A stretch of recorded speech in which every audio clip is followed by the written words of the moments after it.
रायगढ़ रियासत के एक छोटे से गांव में विमला काकी नाम की एक बुढ़िया रहती थी। उसका बेटा रतन एक गरीब किसान था जो जैसे तैसे कर अपनी जीविका चला रहा था। एक दिन रतन खेत में काम कर रहा था। बहुत ही ठंड पड़ रही थी। 2 दिनों से कुहासा छाया हुआ था। अचानक रतन का शरीर ऐंठ गया और वो वहीं पर गिर पड़ा। उसे पैरालिसिस हो गया। जैसे तैसे कुछ लोग उसको उठाकर घर में लेकर आए। घर में त्राहिमाम मच गया। कुछ लोगों ने कहा कि गरम तेल से मालिश करने पर ठीक हो जाएगा, लेकिन 3 दिन बाद भी कोई सुधार नहीं हुआ।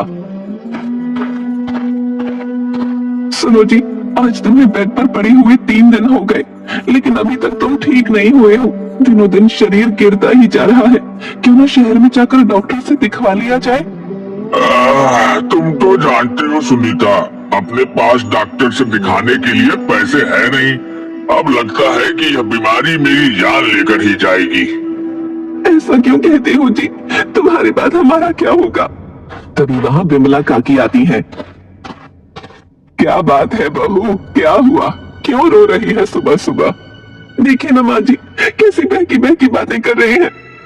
माँ, तुम लोगों से क्या छुपी हुई है हमारी गरीबी? हमारे पास उतने भी पैसे नहीं है कि तुम लोगों को सही से खाना खिला सकूं। और यह पगली मुझे शहर जाकर डॉक्टर से दिखाने की बात कर रही है। जो भी कुछ रुपए घर में पड़े हैं वह भी मेरी बीमारी में चली जाएगी। ऐसा नहीं कहते मेरे लाल, तुझे कुछ नहीं होगा। तुम्हारे लिए मैं यमराज से भी लड़ जाऊंगी। पिताजी, हम लोगों का क्या होगा? कौन देखेगा हमें? पिताजी, मैं आपके बिना जिंदा नहीं रह सकता। बेटा, ऐसा नहीं कहते। मेरे बाद तुम्ही को पूरा घर संभालना होगा। अब चुप भी रह रतन, अब जो मैं कहूंगी वही होगा। कल हम लोग तुम्हें डॉक्टर के पास दिखाने शहर लेकर जाएंगे। हाँ बस। दूसरे दिन रतन को लेकर विमला काकी और सुनीता शहर डॉक्टर के पास पहुंचते हैं। डॉक्टर चेकअप करने के बाद बोलता है, इन्हें कुछ इंजेक्शंस दे रहा हूँ। इन्हें धीरे धीरे एक्सरसाइज करवाते रहिए। देखिए, अगर ईश्वर ने चाहा तो जल्द ठीक हो जाएंगे। देखिए डॉक्टर साहब, चिंता मत कीजिए पैसों की। हम अपना पूरा खेत बेच देंगे, लेकिन मेरा बेटा बच जाना चाहिए। देखिए दादी माँ, इसका यही इलाज है कि इन्हें एक्सरसाइज करते रहना चाहिए। डॉक्टर से दिखाने के बाद विमला काकी रतन को लेकर गांव आ जाती हैं।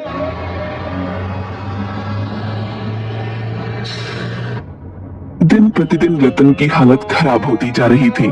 तो किसी ने विमला काकी को बताया कि यहाँ से 700 मील दूर बर्फीली पहाड़ियों के ऊपर एक देव भूमि है, जहाँ तपस्वी देवराज तपस्या में लीन है। अगर वो चाहे तो रतन ठीक हो सकता है। सुनीता, मेरा सामान एक झोले में रख दे।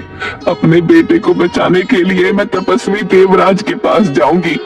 लेकिन माँ जी, सुना है वहाँ का रास्ता बहुत ही दुर्गम है। आपकी सेहत वैसे भी ठीक नहीं।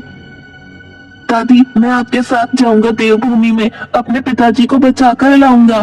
ठीक है बेटा, हम दोनों कल ही देवभूमि के लिए निकल जाएंगे। सुनीता, तू रास्ते का सामान एक झोले में रख दे और सुमति के साथ मिलकर रतन की देखभाल कर। हम जल्द ही तपस्वी देवराज से मिलकर लौट आएंगे। ठीक है माँ, जो आप लोगों की इच्छा, मेरा सुहाग बच जाए बस। दूसरे दिन पहाड़ पर चढ़ते हुए, दादी आगे और ठंड मिलेगी, ऐसा करो तुम यहीं आराम करो, मैं तपस्वी देवराज से मिलकर आता हूँ। नहीं बेटा, मैं खुद तपस्वी देवराज से मिलकर बेटे के जीवन की भीख मांगूंगी, मुझे मत रोक।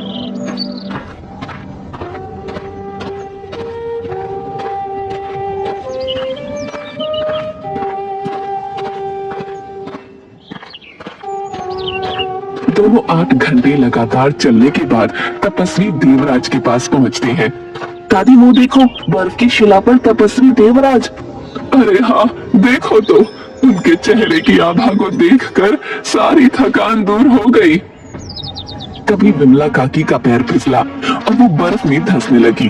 अंकुश जोर से चिल्लाता है, दादी माँ, बंकू की आवाज से तपस्वी देवराज का ध्यान भंग होता है और वो बर्फ में धंसती हुई विमला काकी को झट से वहां पहुंचकर बचाने का प्रयास करते हैं। विमला काकी के बाल देवराज के हाथों में आ जाते हैं और वो उसको ऊपर खींच लेते हैं। तुम लोग कौन हो बालक, और इस दुर्गम जगह पर क्यों आए हो? प्रणाम महाराज, मेरा नाम बंकू है और ये मेरी दादी है। कुछ दिन पहले मेरे पिताजी को पैरालिसिस हो गया है और दिनों दिन उनकी हालत खराब होती जा रही है, इसलिए मेरी दादी आपसे पिताजी के जीवन की भीख मांगने आई है। महाराज की जय हो। प्रणाम महाराज, मेरे बेटे को बचा लीजिए, चाहे तो मेरी जान ले लीजिए, लेकिन मेरे बेटे को जीवन दान दीजिए। महाराज, मैं बहुत दूर से आई हूँ आपके लिए। माताजी, इस दुर्गम पहाड़ी पर आकर आपने साबित कर दिया कि माँ अपने बच्चे को बचाने के लिए यमलोक में भी पहुंच सकती है। मैं इस लायक कहा महाराज की किसी की सेवा कर सकूं। काश मेरे पास कोई अलौकिक शक्ति होती तो मैं हर जरूरतमंद की सेवा करती। आप हमें आशीर्वाद दीजिए। मेरा आशीर्वाद तो आपके साथ ही है। आपके बालों को मैंने छुआ है।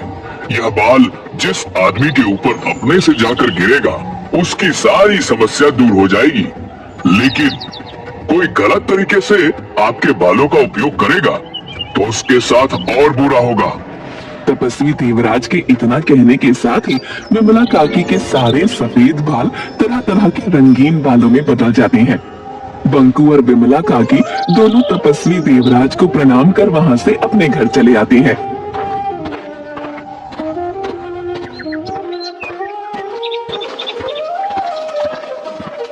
जैसे ही रतन के बेड के पास पहुंचते हैं, विमला काकी का एक बाल उड़कर रतन के ऊपर जाकर गिरता है और वो तुरंत ठीक हो जाता है।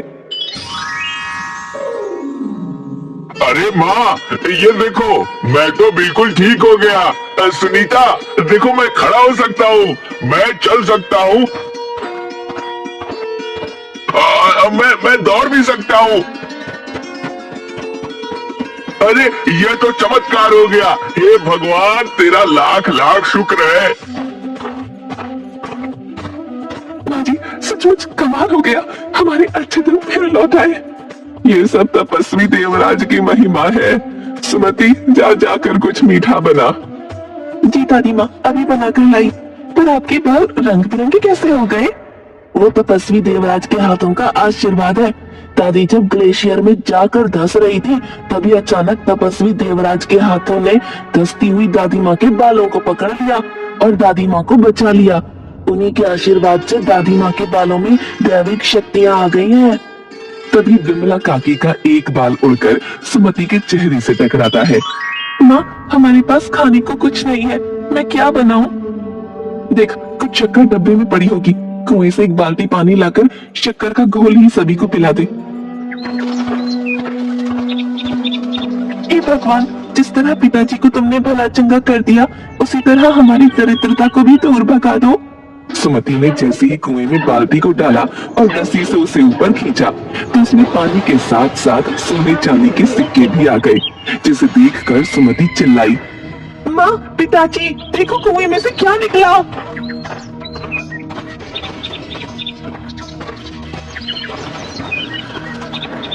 क्या हुआ बेटी, इतना चिल्ला क्यों रही हो? ये देखो पिताजी, कुएं से बाल्टी में सोने चांदी के सिक्के निकले। पिताजी, अब हम अमीर हो गए, भगवान ने हमारी सुन ली। तपस्वी देवराज महाराज ने सही कहा था, दादी माँ के बालों में अलौकिक शक्तियों का वास है। अब हम अमीर हो गए। रतन अपने कच्चे मकान को पक्का बनवा लेता है। जब ही लोगों को पता चल जाता है कि विमला काकी के बालों में दैविक शक्तियां हैं, गांव वालों के साथ साथ अब दूर दूर से लोग अपनी समस्याओं के साथ विमला काकी के पास पहुंचते हैं। जिन लोगों की समस्या सही होती है, उन पर विमला काकी का एक बाल टूट कर गिर जाता है और उस व्यक्ति की समस्या दूर हो जाती है। जब ये खबर लालची सेठ करोड़ी मल को पता चलती है और वो धनवान बनने के लिए गरीब के भेष में विमला काकी के पास पहुंचता है।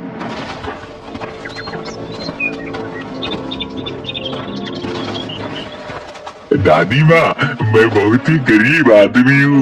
मेरे घर में खाने के लिए कुछ नहीं है। मेरे बेटी बेटियां भूखे हैं। देखने से तो गरीब प्रतीत होते हो, लेकिन मेरे बाल उड़कर तुम्हारे पास पता नहीं क्यों नहीं जा रहे। मुझ गरीब के साथ ऐसा ही होता है, भगवान भी मेरे साथ मजाक करते हैं। तुम हमें अपना एक बाल तोड़ के ही दे दो। नहीं बेटा, जब तक तुम्हारी अर्जी सही नहीं होगी, बाल अपने आप तुम्हारे पास नहीं जाएंगे। तब तक तुम्हारा कल्याण नहीं हो सकता। दादी माँ, मेरे भूखे प्यासे बच्चों पर तरस खाओ, मुझे अपना एक बाल दे दो। इस तरह करोड़ीमल विमला काकी से झूठ बोलकर उनका एक बाल ले लेता है।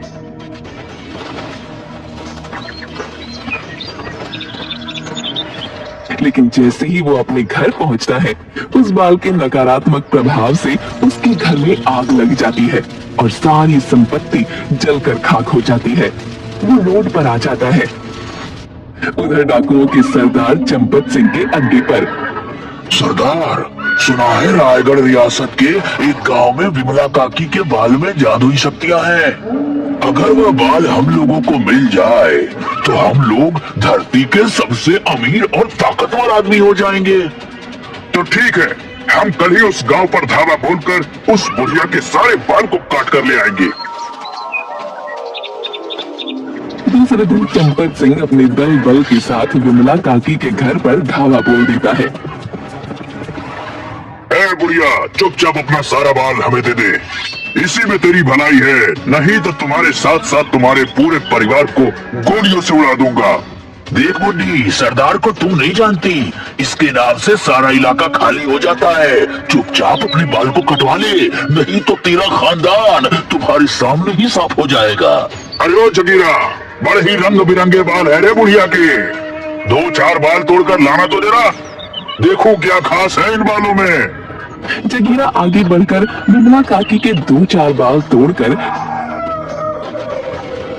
सरदार चंपत सिंह को देता है।